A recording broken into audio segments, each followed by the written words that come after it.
Wildfire season officially wraps up at the end of October. And if you didn't see the flames, there's a good chance you smelled the smoke. Across Canada, fires are getting more frequent, more intense. You've probably heard the same thing about storms and heat waves. That's climate change, and it's making extreme weather our new normal. So, what can we actually do about it? We can tackle the source of the problem by reducing emissions. That's known as mitigation. We can change how we live and build to limit damage. That's called adaptation. But here's the question. Are those two ideas in conflict? Can we do both at the same time? What should cities be doing right now to prepare? Welcome to The Rundown.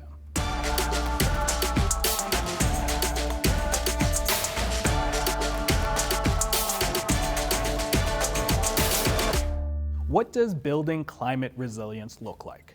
Annabella Bonata is Managing Director of Climate Science at the Intact Centre on Climate Adaptation, based at the University of Waterloo. She says Canada shouldn't just respond to disasters, it should also prepare for them too. Welcome to our program, Annabella. How are you? Good, how are you? I'm doing well. All right, we're here to talk about climate adaptation. What is it? Excellent question.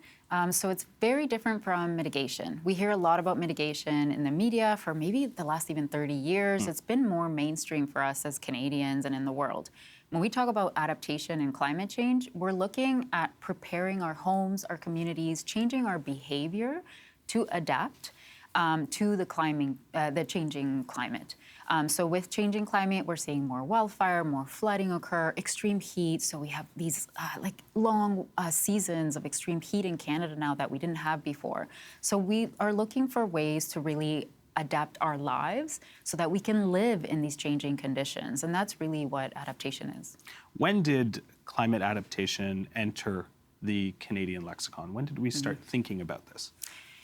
That's really good because really we've known about adaptation for many years. So again, it's kind of grew up with mitigation, but nobody paid much attention to it because it felt like we were giving up on climate if we talked about adaptation. But over the last 10 years, there's been a real shift in Canada. So the impacts from climate have only gone up. We've seen it in financially, we've seen it in loss of lives. So adaptation has really entered the conversation. And I would say it's become mainstream in the last 5 years, really, but part of the conversation for the last 10. I want to pick up on a point you just made. If we are focusing on the adaptation part, are we sort of giving up on the mitigation part? No, never. And we would never ask for that to happen. Both need to happen together. And that's what we're hearing more from people across Canada that do this kind of work. We need to combine the two and not see them as separate. If we only mitigate and we don't prepare our communities for the impacts, we're going to continue to feel them and have losses that we just don't want to have. The impacts will continue to be felt from climate change, even if we were to completely reduce our emissions today, just from how long it'll take for the climate to go back to normal. When did adaptation become an official strategy here in Canada? 2023. So I do have a year. So fairly for that. recent. Super recent, yeah. We're still kind of learning our way through it. The federal government released their National Adaptation Strategy in 2023 with 26 targets for Canadians to learn about extreme weather and to learn what to do as communities and at the household level to reduce their risk. So we're still implementing those strategies across the country. There's a lot of work being done on it, but it's super new for us. I want to get into some real-world examples. You are an expert in wildfire, so I think let's start with that. If we were to look at adaptation, what does it look like in the terms of wildfires? There are different levels of adaptation for wildfires, so we can start at the home level. Let's do it. Yeah, there's so much that people can do, and I kind of love that about wildfire, about adaptation. Everyone can do it. So if you have some time this weekend, we're almost in the off season. Wildfire season's ending. Right, end of October. Yeah, exactly. This is the perfect time right before winter to go and look at your yard, clean up your yard. If there's any dry debris, remove it. Make sure there's nothing under your deck or around your home. The 1.5 perimeter around the home is really important to keep as clear as possible. If you have mulching, consider changing that to like soil, to changing it to rocks. And like that will really prevent your home from burning or being in danger. Most homes burn from embers, so even if a wildfire is not occurring close to your community, the embers can land in those spaces and ignite the home. So just think about that, clearing some of the vegetation and reducing some of the buildup farther away from the home. So even if you have some big, beautiful trees, just try to maintain them as healthy as possible. Remove branches up to 2 meters. And that way the fire has nowhere to go. You're just cutting those areas so the fire can't travel. So lots for homeowners to do, and I really encourage them to look into that and do as much as possible. All right, so let's go from homeowners, let's go bigger. What else can we do when it comes to forest fires, whether it's businesses or municipalities? Yeah, and there's so much that needs to be done, and everybody needs to participate to reduce risk. So businesses, municipalities, they need to think about those bigger projects. So where is our infrastructure? Is it close to forested areas? Then we need to create fire breaks around those areas. We also need to make sure we have enough firefighting water, for example. So some of the fires that occurred in 2023, there just wasn't enough enough water to fight those fires off. So making sure that's always up to par, that's considered adaptation and preparedness. Making sure that people are aware of their risk and providing educational resources, that's considered preparedness as well. That doesn't cost municipalities or businesses anything to do. And then some of the bigger things are how we design our communities. So if we're thinking of expanding communities and housing in Canada, which is a big conversation right now, where are we going to build those homes? And if they're close to that wildland-urban interface where wildfires happen, let's clear some of the vegetation. Let's make sure that the homes are wildfire resilient before we build them. I do have a question. When you talk about the homeowners and businesses, what we learned during COVID is that a lot of people used nature, forests as sort of a third space. I myself love planting. I've got a beautiful garden that I like to tend to. It might be hard for a lot of people who are listening to be like, oh, no mulch, none of that stuff near my house. How do you try to convince people that, perhaps it's not the easiest? Because I might have a hard time with that as well.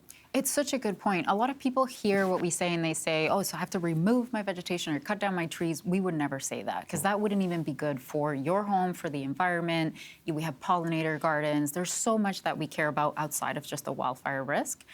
So first, are you at risk of wildfire? And if you are, and you should know from what we've seen the past 5 years happen in Canada, or just speak to your municipality, then you should start to implement some of these actions. Now, with that being said, there are incredibly beautiful gardens that are fire resistant, fire resilient. FireSmart BC has an incredible list of plants that are fire resistant. The other day in an email, I got that hostas. They're pretty common, like big hostas, flower. Yeah, people love them. They're fire resistant. I didn't know this. Okay. I'm not a big gardener. Okay.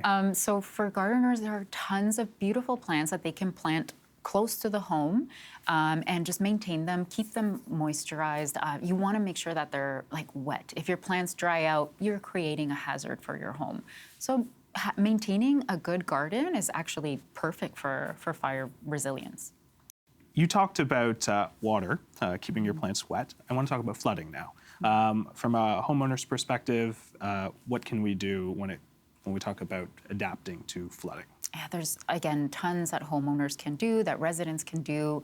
So look around your home. What do you have? If you have a basement, think about your valuables, for example. That's the first easy thing that you can do. Put them higher up. So even if you have to have them in the basement, think of some shelving units or having containers that are a bit water resistant for your valuables. So in case that your basement floods, you can protect it. So you're looking at like about 30 centimeters to keep things raised.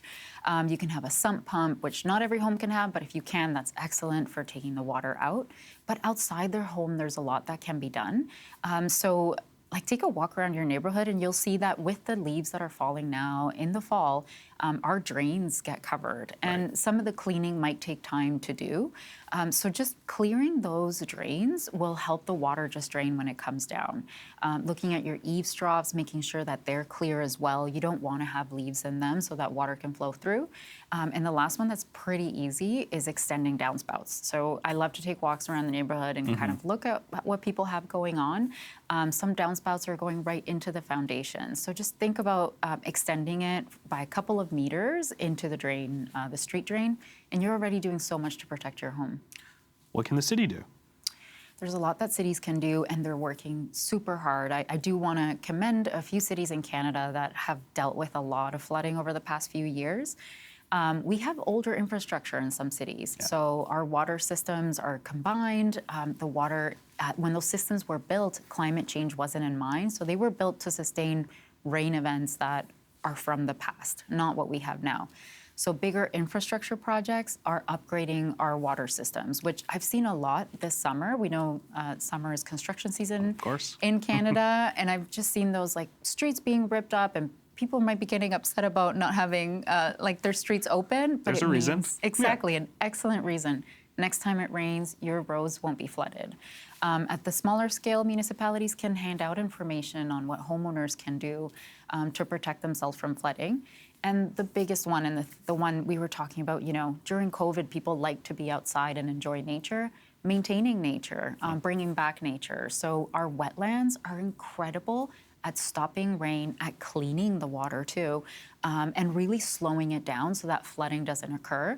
So think about the wetlands in your communities. Let's not build over wetlands. Let's maintain them. They're doing a lot of work for us. Does Canada focus enough on climate adaptation and resilience?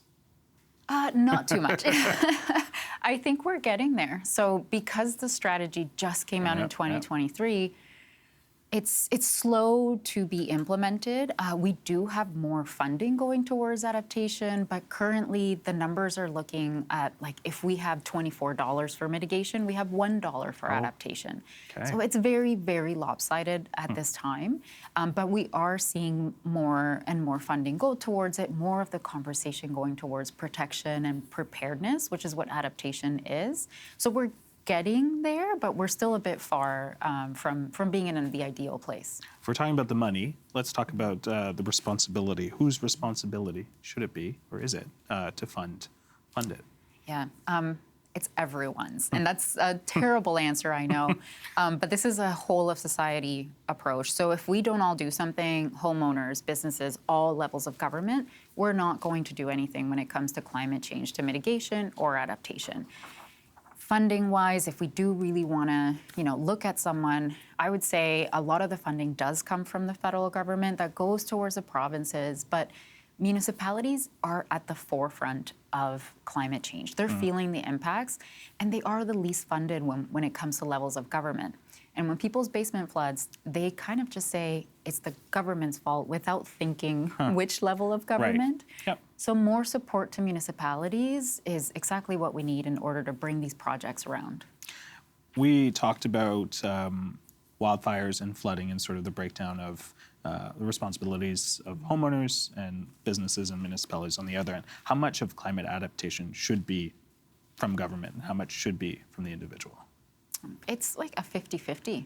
So individuals have a lot that they can do themselves. And when flooding occurs, when a wildfire occurs, it's you who's losing. Even if you have ways to regain some of the loss, some of the materials can't be replaced. If a home is burned, you'll hear the stories. They're absolutely devastating. People can't replace what they've lost. So a lot of that responsibility falls on you. But government has a huge voice in Canada. So if they were to create education programs to really raise the awareness of Canadians. I've spoken to a lot of people this past summer, and they didn't fully understand their risk level because wildfire was happening in new places this summer that we haven't seen before. So it felt maybe momentary, like it might not occur again. So a big education program, the government's in the ideal position to make that happen for Canadians so that they can understand and also provide that funding in order to do the projects. Well, you say, particularly over the last couple of years, a lot of people who weren't prepared for fires or floods that historically have never occurred there. But do you think people are prepared to take on that responsibility? It can be a lot to ask. Yeah, and it's a lot to ask, but it's also, so we have other numbers, for example. For every dollar that we invest in adaptation, we have 2 to 10 of a return on investment over 10 years. So even though we're asking a lot from people, and some of it is free to do, like cleaning out your eaves troughs, you will see a return on it. And it's hard to see because if a flood doesn't occur right now, you're like, why am I doing this? But if it were to occur, speak to the people that have gone through it. We have lots of stories from people that have experienced flooding.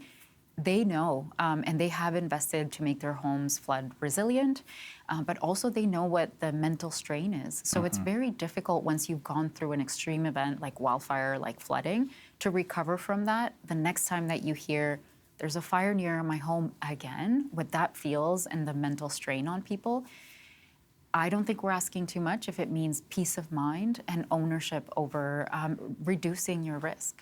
You talk about the emotional toll. There's a lot of anxiety around climate change just in general. Do you think this framework of adaptation and resilience can help combat, or how can we combat that? Absolutely, because it gives you something you can do right now to protect yourself, to protect your loved ones, your neighbors. So when we talk about adaptation, we focus on the three big ones, so wildfire, flooding, and extreme heat. If we talk about extreme heat, what it does is make people sick, and it can kill people. This puts something in your hands that you can do. Just checking, for example, on the elderly, on your neighbors, it means that you can really reduce that risk and save someone's life. If that doesn't reduce some of your climate anxiety, I don't know what will, because this is giving you something to do that is proven to save people's lives. Annabella, really appreciate it. Thank you so much. I think the one takeaway for me, at least the easiest thing that I think I can do is go plant some more hostas. I think I have like 6 or 7 already in the garden, but we will keep doing more. that. I need more. Yeah. Really appreciate it. Thank you so much. Oh, thank you so much for having me. Climate change is already a major issue for cities, but according to Adam Scoyles, part of the solution might come from nature itself. He's an environmental scientist who's doing a PhD at the University of Waterloo, studying how urban ecosystems can help cities prepare for extreme weather.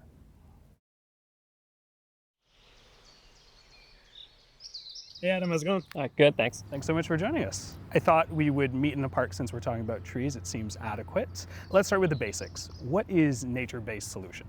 Yeah, so a nature-based solution is when we use nature intentionally to address some kind of societal challenge. So the challenges can vary. You can have lots of problems to solve for society. But so you can kind of do it either, there's typically 3 different types of nature-based solutions where you can either restore nature that's already there, just conserve nature that's there, or just, install an entirely new park or create a whole new forest. So build something from scratch. You make this argument of intentionality, that we need to start thinking about nature-based solutions. Why is it important in urban areas like the one that we're in? We're in the city of Toronto right now. We are in a park, but why is it important that we think about it? I think it's especially important in urban areas because these natural environments provide a lot of benefits to people. And these benefits can range from providing an area for recreation or just a comfortable area to sit outdoors. Like right now, it's a lot more comfortable temperature here than if we were in the middle of the street, something like that.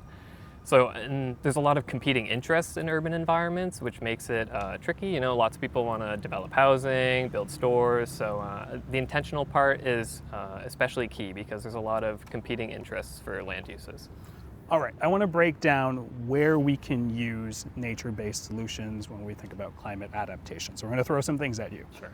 Extreme heat. That sounds like an obvious one, but how do trees and nature help with that?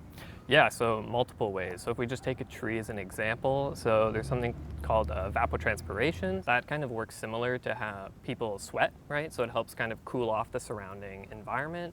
Also, of course, trees tend to provide quite a lot of shade. Shade makes things a lot more comfortable as well. And they tend to absorb a lot less of the heat than built infrastructure. So as I talked about earlier with the road, like the road's gonna absorb a lot more heat and people are gonna feel a lot more heat compared to if they're next to a tree, for example. Let's talk flooding. Yes. How does nature-based solutions help with flooding? Yeah, so in a similar way, so I guess coming back to the evapotranspiration part, so trees will absorb a lot of stormwater. So if there's a huge storm, then all the trees will absorb that water through their root system and then gradually evaporate that water into the atmosphere. Of course, they use some for their own growth as well. Also, just if you think of like lawns or soils, that permeability compared to like a road surface really helps absorb the stormwater. So it stops all the stormwater from like overloading the pipes, for example, where you can allow it to just slowly percolate back into the groundwater system. I'm imagining AstroTurf is not something that we love so much. Yeah, it doesn't have all the same benefits. Okay. Air pollution. Yeah, that's another way. So if you continuing with the example of a tree, right? So some air pollutants will actually be absorbed directly into the tree. So the tree is like breathing, for example, but a whole bunch of other ones like particulate matter will temporarily get attached to the tree's surface. So What are we talking about, particulate matter? you might see on some like air pollution metrics like PM 2.5 or Okay. something like that. So this stuff's really bad for you if you inhale. So whenever like forest fires the past few years, when we get that smoke in this area, you'll be able to see like the particulate matter increasing. And you can feel that when it gets pretty high. It's much harder to breathe. But some of that actually attaches to the tree and then will slowly get like pulled out of the air. Do we need to do a better job at sort of bringing the awareness of not only trees, but other sort of nature-based solutions to the general public? I mean, biased for me, but yeah, I think so. I think that we are gradually getting a lot better. So I think compared to like 20 years ago, just from me like reading the literature and being more familiar with it, these types of topics and themes are really becoming a lot more popular, particularly with climate change when we're trying to figure out how we can adapt to extreme heat and flooding, especially heat. I'm sure everyone here, like we all recognize that it's getting warmer and warmer over time. So being able to use nature intentionally can really help in that way. And I think some people might be like implicitly aware of these things, like they might enjoy spending time in the park, but it might not necessarily click about all the benefits that are being provided. I want to talk regulations. Okay. What's available for developers and planners to sort of incorporate nature when they build? Yeah, so there's a whole lot that can go into that. The one thing that I tend to highlight from my past study is green development standards, which is something that's starting to become a lot more popular in Ontario. So it started in like the mid 2000 to 2010, like in there, and it's gradually expanded out to about 14 municipalities now, maybe a little more. Some have been implemented in the past few months I'm not aware of. But yeah, so these types of standards allow people when they're proposing to build like a new subdivision or something like that, or a new condo building, how they can make sure that the development is more environmentally friendly, like sustainable, so it factors in aspects related to climate change mitigation and adaptation. You mentioned 14 municipalities. Yes. There's over 400 in this province, so I'm Yes. sure we're a bit short there in terms of reaching some goals. How do different municipalities go and create their own green development standards? Yeah, so there's some wider partnerships. So like the Clean Air Partnership is an organization that's really helped some municipalities bring these forward. I think now that there are a lot of examples, people will then look toward the other municipalities that have already successfully implemented them. So the Toronto Green Standard was one of the earliest standards that were implemented, and I know that a lot of other municipalities have referenced that standard when they're creating their own. So I think just looking toward other examples and building up from there. So you mentioned Toronto. We're obviously in Toronto. Tell us how the city is working on their standards and how they're sort of incentivizing developers to consider nature in their planning. Yeah, no, that's a good one. So Toronto's actually unique in a sense where they actually provide incentives, financial incentives for developers to go beyond minimum requirements to try to get them to do things that are more sustainable. So an example is that so I guess with the Toronto Green Standard, you start out, there's a tier 1, so it's a tiered system. And with tier 1, that's just a requirement for all development applications that come to the city. But then beyond that, there's like tiers 2 and 3, and those are actually optional. But if you achieve those metrics, then you get a development charge rebate as part of the development. So there is a financial incentive for people to go beyond that. And some of the examples of the more optional components, one would be like if you try to quantify how much carbon is stored in the landscape. So if you try to do a good job like incorporating vegetation and having try to help reduce greenhouse gases created from the development, so you can get like extra credit for that. Should there be more of a province-wide standard for nature-based solutions? Yeah, I think that would be helpful because I think municipalities look toward the province for what they consider important. So we have something called the Provincial Planning Statement in Ontario. What's that? And then, so that's something that's updated semi-regularly. The last time it was updated was in 2024, so last year. And that provides the policy guidelines for all municipalities to follow. So then municipalities will then use their own official plans or zoning bylaws, that as long as they conform with that provincial planning statement. So that kind of sets out the broad agenda for municipalities. And it covers a whole bunch of different aspects, like how you should protect people from natural hazards, so protect development from natural hazards, or just build things more energy efficient, support transit, these types of things. But then another part of that is also it promotes like green infrastructure, which is the trees that we're talking about.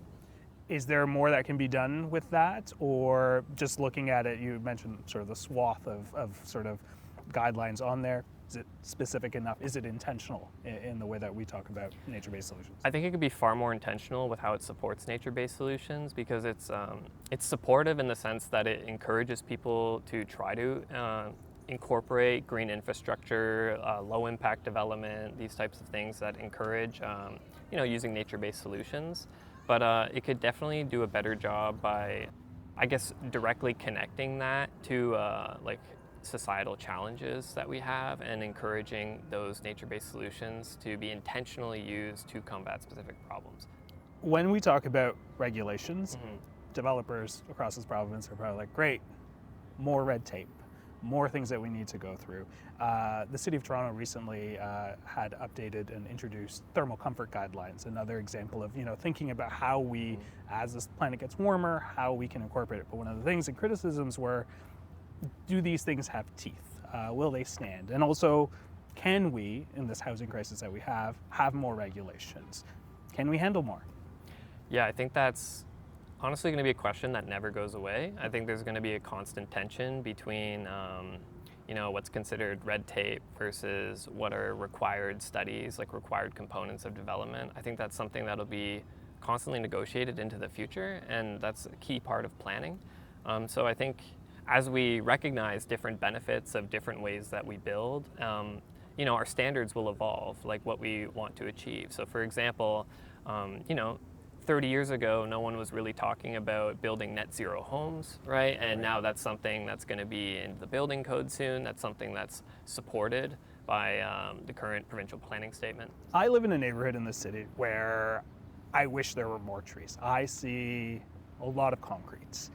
And I'm sure there are lots of people who might be listening or watching this and go like, well, more trees, more forests means more wildlife, more maintenance, more headaches, more problems. What do you say to those people who can't get past those initial barriers? Yeah, I would say that's where it comes back to the education component, I think, where we can really share and emphasize that there's pros, there's not only cons, right? So, I mean, there are definitely always going to be some cons, right? Like, branches will fall and damage property. People will have to clean up leaves, these types of things. But there are still those benefits that I think are important to emphasize and reinforce. I myself love raking my leaves, so I will always be out enjoying that. Adam, thank you so much. This was really insightful. Really appreciate it. Awesome. Yeah, thank you for having me.